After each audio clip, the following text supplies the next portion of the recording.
Bismillahirrahmanirrahim. Assalamualaikum warahmatullahi wabarakatuh. Alhamdulillahirrabbilalamin. Alhamdulillahilladzi arsala rasulahu bil huda wa dinil haqq liyudhhirahu 'alad dini kulli wa kafa billahi syahida. Asyhadu an la ilaha illallah wa asyhadu anna Muhammadan abduhu wa rasuluh. Allahumma shalli ala Muhammad wa ala ali sayyidina Muhammad. Pemirsa budiman dirahmati Allah Subhanahu wa taala, kembali lagi bersama saya Resi Prahmudi di channel Majelis Taklim dan Dakwah Islam Ibadur Rahman. Alhamdulillahirrabbilalamin, kembali kita bersyukur atas nikmat dan karunia yang Allah Subhanahu wa taala berikan kepada kita, sehingga pada hari ini kita masih diberikan nikmat sehat dan nikmat iman.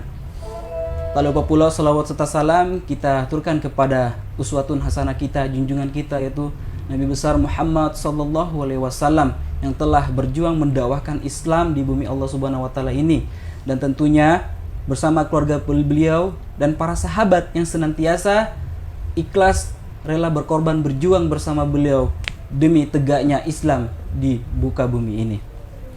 Alhamdulillahirrabbilalamin, di tengah-tengah kita telah hadir pemateri kita, yaitu Ustadz Yusuf. Kita sapa dulu ya. Assalamualaikum Ustadz. Waalaikumsalam warahmatullahi wabarakatuh. Bagaimana kabarnya Ustadz? Alhamdulillah. Alhamdulillah. Bi khairin alhamdulillah. Pemirsa budiman dirahmati Allah Subhanahu wa taala, hari ini kita akan membahas dengan tema Mabda Islam. Ustadz Yusuf, hari ini kita membahas tentang Mabda Islam. Kira-kira apa sih urgensinya kita membahas Mabda Islam ini? Baik, bismillahirrahmanirrahim. Assalamualaikum warahmatullahi wabarakatuh. Waalaikumsalam warahmatullahi wabarakatuh. Alhamdulillahirabbil alamin. Shalatu wassalamu ala asyrafil anbiya'i wal mursalin wa ala alihi wa sahbihi wa man da'a bi da'watihi wal tazama bi tariqatihi wa tarasama khutah wa ja'alal aqidatan islamiyyatan asasan li fikratihi wa miqyasan li amali. Asyhadu an la ilaha illallah wahdahu la syarikalah wa asyhadu anna Muhammadan abduhu wa rasuluhu la nabiyya ba'da. Allahumma shalli ala Muhammad wa ala ali Muhammad. Rabbi shrah li sadri wa yassir li amri wahlul 'uqdatam min lisani yafqahu qawli. Amma ba'd. Alhamdulillah, puji syukur kita panjatkan kepada Allah Subhanahu wa taala karena bisa bermuajahah, bisa bertemu di ruang dengar ini di channel Majelis Taklim Ibadur Rahman, yang dimana kita juga masih dalam suasana masih hari tasyrik ya. Hawa-hawanya masih hawa-hawa daging sapi, daging kambing ya. Mudah-mudahan terus kalau orang biasanya habis makan sapi itu panas jiwanya ya kan. Dan juga kita panas untuk menggelorakan, menyuarakan Islam, apapun resikonya ya. Salawat salam kita haturkan kepada junjungan kita Nabiullah Muhammad SAW, karena dengan perjuangan beliau lah kita dapat mengenal Islam dan dapat menjadikan Islam sebagai pedoman hidup kita. Baik host, tadi ditanyakan tentang bagaimana urgensi pembahasan kita kali ini mengenai Mabda Islam.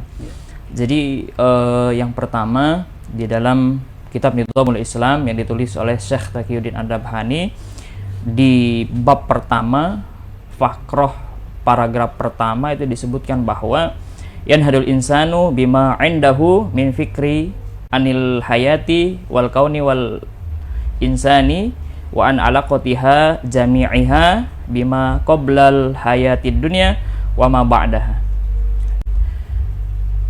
Apa arti dari tulisan yang dalam bahasa Arab ini? Syekh Taqiyuddin mengatakan bahwa yanhadul insan, bangkitnya manusia, bima indahu min fikrin, itu bergantung daripada pemikirannya. Ini nanti ada hubungannya dengan mabda. Nah, ya seperti itu, memang berkaitan dengan pemikiran. Bangkitnya manusia itu bergantung daripada pemikirannya. Bangkit pemikirannya berarti dia bangkit. Kalau mundur pemikirannya berarti mundur. Para ulama mengatakan apa yang menjadi ukuran pemikiran itu bangkit atau tidak, yaitu adalah irtifa'ul fikri. Irtifa'ul fikri itu adalah pemikiran yang tinggi. Ketika pemikirannya tinggi, maka dikatakan pemikirannya itu bangkit. Nah, kemudian pemikiran yang bangkit itu seperti apa? Pemikiran yang ada di atas, dalam tanda kutip, pemikiran hewan. Makanya para ulama itu mendefinisikan manusia itu sebagai apa? Hayawanun natikun. Hayawan Itu dari bahasa Arab, sesuatu yang bergerak. Jadi kalau kita dalam bahasa Arab ada pembagian bahasa Arab, ada namanya syai'. Syai' itu dibagi dua. Sesuatu itu di dalam bahasa Arab dibagi dua. Ada yang hayyun, ada yang mayyitun. Hayyun itu adalah sesuatu yang hidup, sementara mayyitun sesuatu yang mati. Ya kan?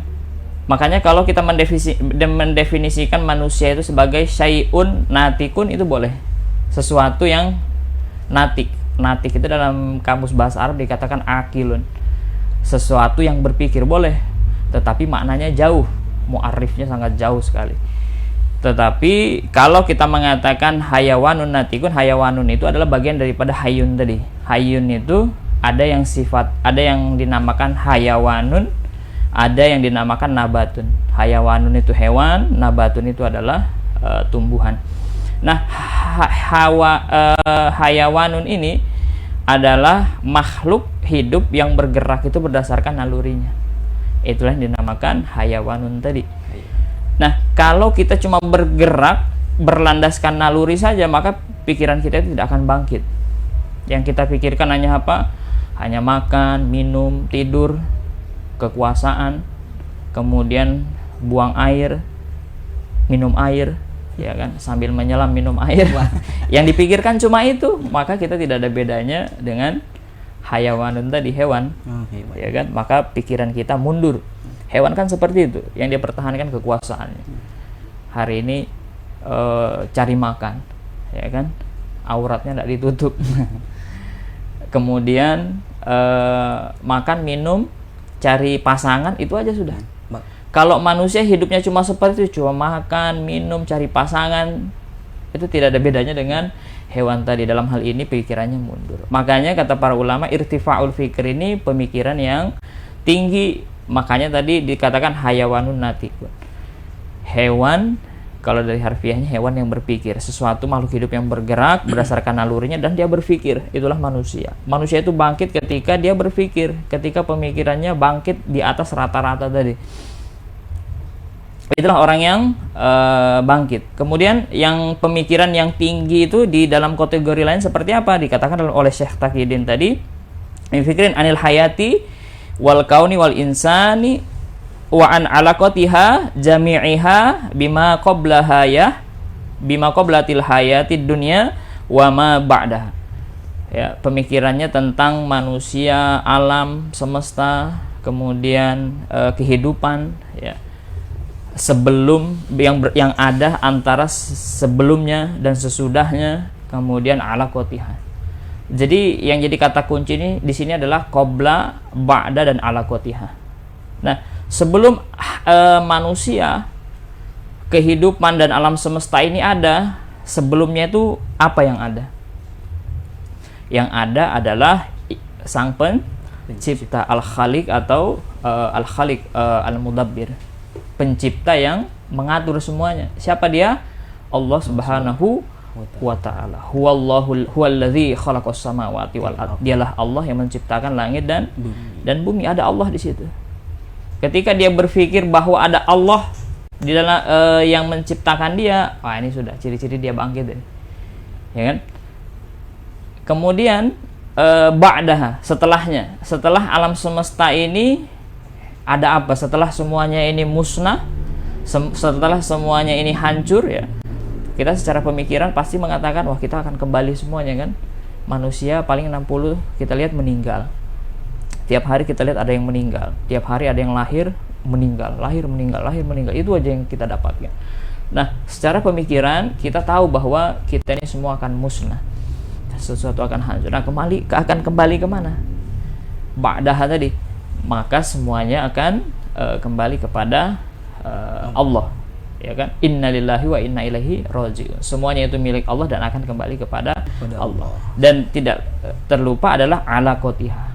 Alaqatiha dari kata alaqo tadi, yaitu hubungan atau koneksi. Apa koneksi antara kehidupan kita di dunia ini dengan kehidupan kita setelah dunia ini? Nah, ini namanya alaqatiha. Apa dikatakan di dalam Al-Qur'an, wa ma khalaqtul jinna wal insa illa liya'budun.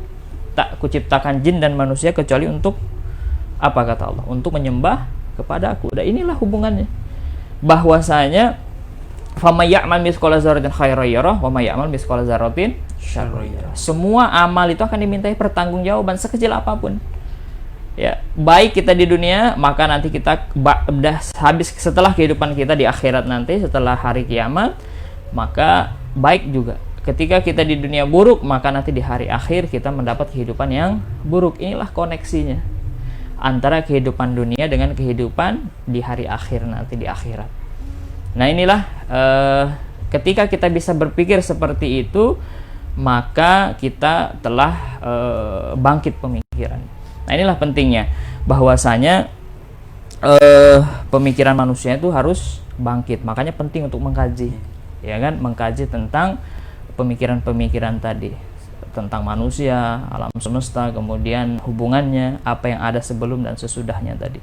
Nah, kemudian yang kedua, di dalam Al-Quran dikatakan, Al-Imran ayat 85, A'udzubillahi minasyaitonirrajim, wa may yabtaghi ghairal islami dina falay yuqbala minhu wa huwa fil akhirati minal khasirin. Bahwasanya kata Allah, barang siapa yang mencari agama itu din, ya, selain Islam, ghairal Islam, selain Islam, maka apa? Falay yuqbala, maka sekali-kali tidak akan diterima. Dalam bahasa Arab, dalam usul fikih, ya, kalau ada kata lan itu artinya nafi. Nafi itu bisa bentuknya meniadakan masa depan, menafikan masa depan, atau bisa jadi menafikan semuanya. Jadi, nah, di ayat ini lan yang dipakai adalah lan nafi ta'bid, meniadakan selama-lamanya. Jadi Allah di sini mengatakan, memfirmankan bahwa tidaklah sekali-kali tidaklah akan kami terima, ya kan? Agama lain itu, din lain itu. Nah, din ini apa sih? Din ini kan agama ya secara harfiahnya, dan din, bedanya antara din ini, ya, din itu adalah sesuatu yang mengatur, gampangannya aturan yang mengatur manusia, hubungan yang berkaitan dengan dunia dan akhirat, ya kan, berkaitan dengan dunia, ekonomi, politik, jual beli dan seterusnya, itu pendidikan dan seterusnya, sosial dan seterusnya, dan berkaitan dengan akhirat, ibadah, bagaimana menjaga amalan-amalan. Nah inilah ruang lingkup din itu seperti itu. Dan kata Allah di sini tadi, kalau kita mengambil selain agama Islam, maka tidak akan diterima selama-lamanya oleh Allah. Dan apa yang di akhir ayat tadi, wa huwa fil akhirati minal khasirin, dia di akhirat termasuk orang-orang yang rugi. Bayangkan itu. Makanya kita penting mengkaji, bisa memposisikan akidah Islam ini di mana sih, dan akidah-akidah selain Islam, din selain Islam itu di mana, sehingganya kita bisa membedakan, sehingga kita bisa memposisikan, sehingganya kita tidak mengambil sesuatu yang salah tadi, din ataupun agama-agama. Saya kira ini urgensitasnya. Jadi urgensitasnya itu berkaitan dengan bangkitnya seseorang itu, karena kita lihat fakta di lapangan sendiri, Ustadz, ya. Kalau dilihat secara tadi, ya, mungkin dari secara individu gitu, bangkitnya pemikiran seseorang, ya, dilihat dengan meningkatnya kriminalitas, itu salah satu tidak bangkitnya gitu, Ustaz, ya. Ya, salah satunya karena itu perilaku. Ya, perilaku yang tadi kembali ke hewan tadi. Ya. Sekedar memenuhi kebutuhan perut dan memaaf sedikit di bawah perut. Kesenangannya dan seterusnya. Nah, kembali lagi kepada ini materi tema kita itu, ya, mabda Islam. Nah, apa sih definisi mabda itu sendiri, Ustaz? Ya, mabda, ya. Ya, kalau dalam bahasa Arab kembali lagi tentang hal yang didefinisikan, ya, definisikan ta'rif, kemudian sesuatu yang didefinisikan itu namanya mu'arraf, dan definisinya itu namanya mu'arrif, ya. Ketika mendefinisikan sesuatu, para ulama itu sangat memperhatikan sekali, ya, yang dimana dikatakan jami' wa mani'nya. Jami' itu menggabungkan kata-katanya, itu mani'nya itu menafikan kata-kata yang bakalan mengganggu definisi itu.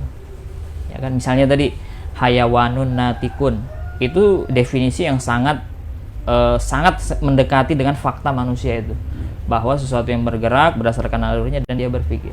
Beda halnya kalau kita mendefinisikan manusia itu sebagai syai'un natikun, sesuatu yang berpikir. Sesuatu di sini kan masih umum itu. Iya. Sesuatu ini yang mati atau hidup, ya kan? Makanya jauh sekali itu definisinya. Makanya ketika mengambil definisi, para ulama itu sangat memperhatikan sekali kedekatan maknanya itu tadi, jami' wa mani'nya. Nah, berkaitan dengan mabda ini punya kedekatan makna dengan ideologi. Ideologi ya, kalau dalam istilah politik, ideologi itu kan kumpulan sistem, ya kan, atau filsafat yang berkaitan dengan aturan-aturan kehidupan manusia. Kalau kita di sekolah baca ideologi gitu artinya pandangan hidup gitu. Atau pandangan hidup, ya kan, ringkasnya seperti itu ya. Tapi dalam level negara sih waktu itu belajar. Level negara. Ya. Nah, ya seperti Ideologi itu. negara gitu. Iya. Ya kan? Dan dalam bahasa Indonesia juga seperti itu, dalam mengambil definisi kan. Iya. Sesuatu yang sedekat mungkin itu dari fakta ideologi itu yang diambil kata-katanya. Begitu pula dalam bahasa Arab. Nah, mabda itu seperti itu, bahwa punya kedekatan makna dengan ideologi, atau bisa diidentikan penyebutannya dengan ideologi tadi. Ya, mabda. Nah, Syekh Taqiyuddin An-Nabhani dan para ulama yang satu pemikiran dengan beliau dan yang sepemikiran dengan beliau, apa kata beliau? Mabda itu adalah aqidah aqliyah yang basiku anha an-nizam, ya. Akidah akliyah, akidah yang bersumber dari digali dari pemikiran tadi, yang basiku itu dari kata bahasa Arab basiko ya, basiko ya. Fi'il mudhari'nya yang basiku, yang memunculkan atau yang memancarkan, anhan nizam, darinya an-nizam. Nizam itu apa? Sistem kehidupan. Ya, jadi mabda itu ada dua hal yang berkaitan dengan mabda ya. Ketika dikatakan mabda atau ideologi itu ada dua. Karena nanti tidak semua pemikiran itu dikatakan mabda. Ya, tidak semua pemikiran dikatakan mabda. Yang pertama, dia harus akidah akliyah, ya kan, atau akidah saja bisa. Kalau mabdanya nanti sahih, dia akidah akliyah. Tapi kalau mabdanya kurang sahih, itu namanya nanti bisa akidah saja, ya kan? Karena akidah ini kita berbicara secara umum. Nah, kemudian dia itu memancarkan nizam, sistem kehidupan. Kalau dia punya dua ini, maka dia mabda. Ya.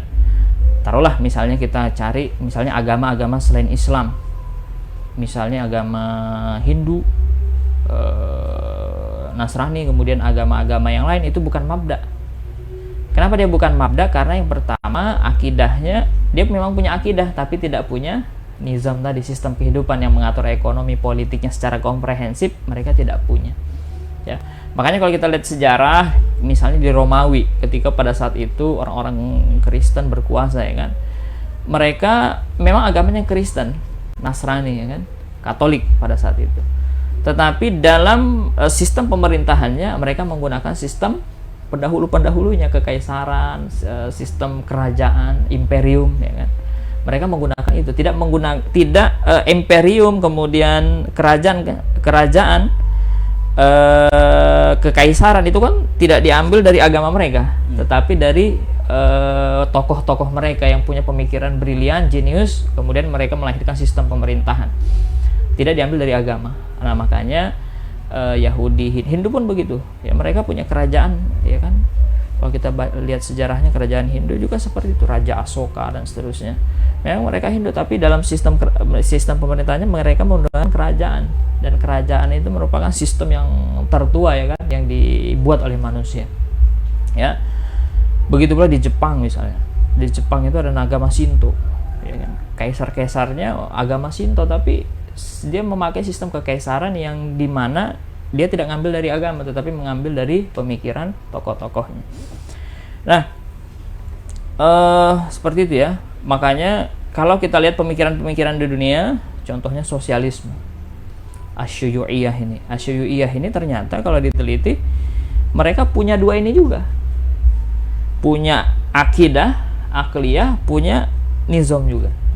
Ya kan? Kita lihat akidahnya apa sosialisme.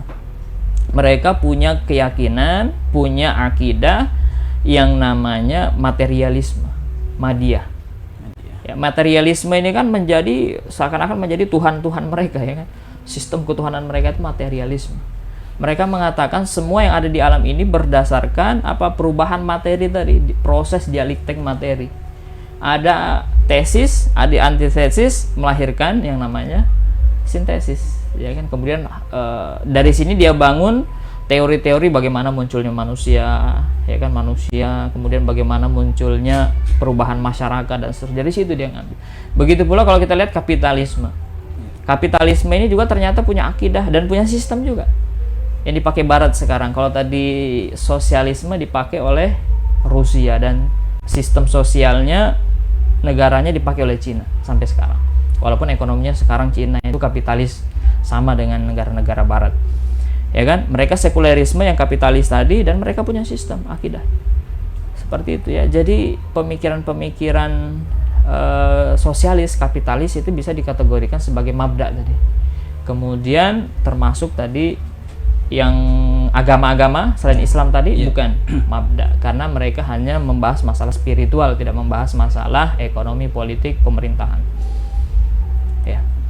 Nah, itu sudah ini ya secara umum ya mabda itu. Iya. Nah, kalau lebih ke ini khususnya mabda Islam itu sendiri dan apakah ada negara yang menerapkan ini, Ustaz? Iya. Kalau tadi sesuai dengan definisi akidah akliyah yang basiku anhan nizam, bahwa akidah akliyah yang memunculkan, memancarkan, menghadirkan darinya sistem kehidupan. Islam seperti itu tidak? Seperti itu. Makanya bisa dikatakan sebagai mabda. Ya kan? Jadi Islam itu selain dia sebagai din yang mengatur spiritual kita, ibadah kita, nilai-nilai dalam kehidupan, dia juga mengatur yang namanya nizam tadi, aturan-aturan kehidupan, politik, ekonomi dan seterusnya. Makanya Islam ini termasuk nizam. Termasuk akidahnya tadi. Iya. Akidahnya itu akidah akliyah yang dibangun berdasarkan pemikiran. Bahwasanya misalnya tadi qoblal hayatud dunia tadi, qobla hayatid dunia, sebelum kehidupan dunia ada apa? Ada Allah. Bisa nggak dicapai secara akal itu? Bisa. Bahwasanya kita adanya sesuatu dalam pemikiran kita, pasti kita katakan ada sesuatu yang menciptakan. Nah, dalam Islam dikatakan yang menciptakan itu adalah Allah Subhanahu wa Ta'ala, dan itu masuk akal. Beda dengan agama lain. Misalnya ada yang mengatakan Tuhan itu 3, tapi esensinya 1. Ya, dia mengatakan ya 3 sama dengan 1 sama dengan 3. Kalau kita tanya sama anak SD saja, 3 itu sama tidak dengan 1? Kan tidak. Makanya tidak masuk akal pemikiran agama yang seperti itu ya. Nah, makanya agama-agama yang seperti itu, ketika ideologi itu tidak sesuai dengan pemikiran, maka dia bukan akidah akliyah, tetapi akidah saja, akidah yang bersumber dari pemikiran mereka tapi tidak sahih. Berbeda dengan Islam, dia akidah akliyah dan di dalamnya memancarkan aturan politik, ekonomi dan seterusnya. Ya, Islam itu seperti itu, agama yang komprehensif. Nah, pertanyaannya kemudian, adakah sekarang diterapkan? Iya. Nah, kita lihat saja. Ya, saya di kampus, ya, salah satu kampus di Makassar itu pernah meminta saya mengajar tentang materi administrasi perbandingan negara. Yang saya diminta ajarkan adalah administrasi negara-negara yang ada di dunia, kemudian saya bandingkan.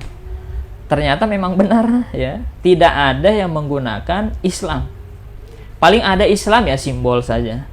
Kayak di Yordan misalnya, di negara-negara Arab itu mereka memang muslim, pemimpinnya muslim, tapi dalam sistemnya masih menggunakan sistem-sistem yang dari barat ya kan. Kapitalisme masih diterapkan, ekonominya masih kapitalisme. Jadi belum ada yang menerapkan akidah ini secara komprehensif kalau sekarang ya. Tetapi kalau kita berkaca ke sejarah dulu, sudah pernah ada. Ya, contohnya para sahabat dulu kan sudah menerapkan. Dilanjut para khalifah selanjutnya. Kemudian ada pertanyaan, loh khalifah itu apakah bukan kerajaan? Setelah sahabat ya kan, Muawiyah, dinasti Umayyah, Abbasiyah, Utsmaniyah, ya kan? Itu apakah kerajaan? Ya, dia tetap menggunakan akidah Islam, ya kan? Walaupun ada beberapa ajaran Islam ya yang tidak terterapkan pada saat itu, tetapi pada saat itu mereka masih menggunakan sistem yang Islam, ekonominya masih Islam, sistem pemerintahnya masih Islam, walaupun ada beberapa sekelumit aturan yang dia tidak menjalankan, tetapi memang kekuasaannya masih Islam pada saat itu.